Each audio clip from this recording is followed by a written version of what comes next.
Hey, it is me again. Um, just a little personal reflection for me, scriptural reflection. For those of you who might be watching at a later date, for me, it's Saturday, September the 1st of 2018, and it's 10:07 a.m. I was really struck by the readings today. The first reading I read was 1 Corinthians chapter 1, verses 26 through 31. Consider your own calling, brothers and sisters. Not many of you were wise by human standards. Not many were powerful. Not many were of noble birth. Rather, God chose the foolish of the world to shame the wise.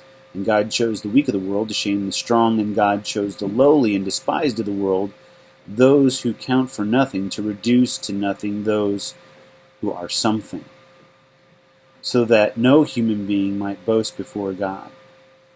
It is due to him that you are in Jesus Christ, who became for us wisdom from God, as well as righteousness, sanctification, and redemption, so that, as it is written, whoever boasts should boast in the Lord. That was a heavy hitter in and of itself. But when I read the gospel for today, which is Matthew 25:14 through 30, it really came together full circle. Jesus told his disciples this parable. A man going on a journey called his servants and entrusted his possessions to them. To one he gave 5 talents, to another 2, to a third person 1, to each according to his ability. Then he went away. Immediately the one who received 5 talents went and traded with them and made another 5. Likewise the one who received 2 made another 2.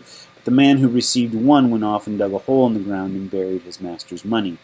After a long time, the master of those servants came back and settled accounts with them.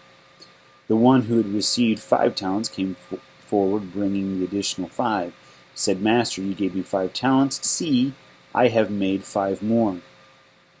His master said to him, Well done, my good and faithful servant. Since you were faithful in small matters, I will give you great responsibilities. Come share your master's joy. Then the one who had received 2 talents also came forward and said, Master, you gave me 2 talents. See, I have made 2 more. His master said to him, Well done, my good and faithful servant. Since you were faithful in small matters, I will give you great responsibilities. Come share in your master's joy. Then the one who had received the 1 talent came forward and said, Master, I knew you were a demanding person, harvesting where you did not plant and gathering when you did not scatter. So out of fear I went off and buried your talent in the ground. Here it is back. His master said to him in reply, You wicked and lazy servant. So you knew that I harvest where I did not plant and gather where I did not scatter. Should you not have then put my money in the bank, so that I could have got it back with interest on my return? Now then, take the talent from him and give it to the one with 10.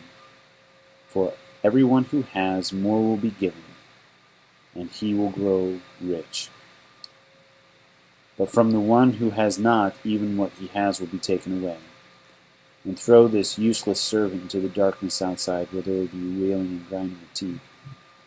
If you read, personally for me, when I read, the first time I read this gospel reading of Matthew, it really threw me for a loop, because here's a guy who's just scared of his master and he wants to just hold on to what his master has given him. But then his master turns around and throws him into the darkness, where there'll be, what does it say here, wailing and grinding of teeth. Hell. It really threw me for a loop. But when I put these 2 readings together, it's really kind of a pat on the back, and I kind of see God winking at me and like, hey, it's time to listen up.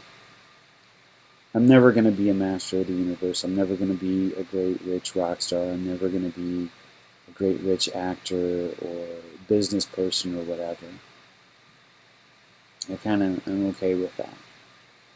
But I do have a strong heart, and I do have talents, and I need to use those talents that I have.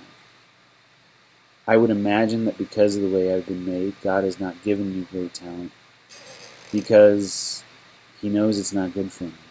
He knows that it would go to my head and that I would end up destroying myself. And He loves me.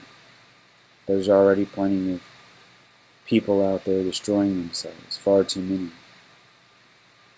So what are your talents? What are my talents? Well, I'm not real smart, but I do have some intelligence. I like to ponder, I like to think, I like to watch people, I love people. People, to be honest, people scare me, but at the same time, I love people. I've always been one who's been shy and want to work behind the scenes. But through the course that God has set me on, with all the forks in the road that I've been able to choose, I can now do things that I never thought I could do because of the talents that I've received from God and from His training, and because, largely in part, I've taken the time to pay attention to Him. Most of the time. I still make mistakes. I'm still a sinner. I'm by no means a saint. But I read these lines today and it gives me hope. It means that even though I don't have a lot of talent, that even though I'm not a great and noble person, I'm not strong, I'm just this little simple guy, I still have much that I can use. And God expects me to use what I have. He expects me to love.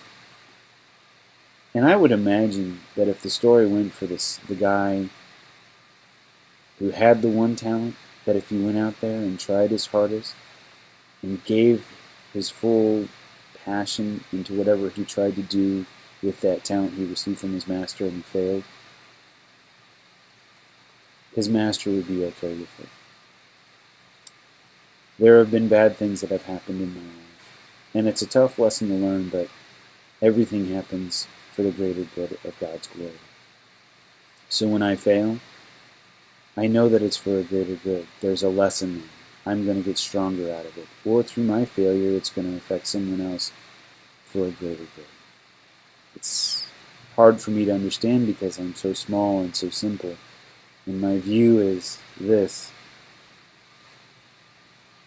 God's a grand master chess player. He sees the whole board from the beginning to the end of time. He sees it all. He can see how he may lose a pawn or a knight or maybe even a bishop or so here or there. But it's all for a greater good because in the end, if you read the Bible, you know that God wins and evil loses. The coolest part is we get to choose what team we want to be on. Fate has not decided that for us. God has given us the greatest gift ever. He's given us free will. So whether we have 5 talents, 2 talents, or 1 talent, we get to choose what we want to do with them. Do we want to self-love, hoard it to ourselves and sin, bury it in the ground and not use it? Or do we want to take it around the block and try to do as much as we possibly can with it and love with reckless abandon? Yeah, and that's all I got to say about that.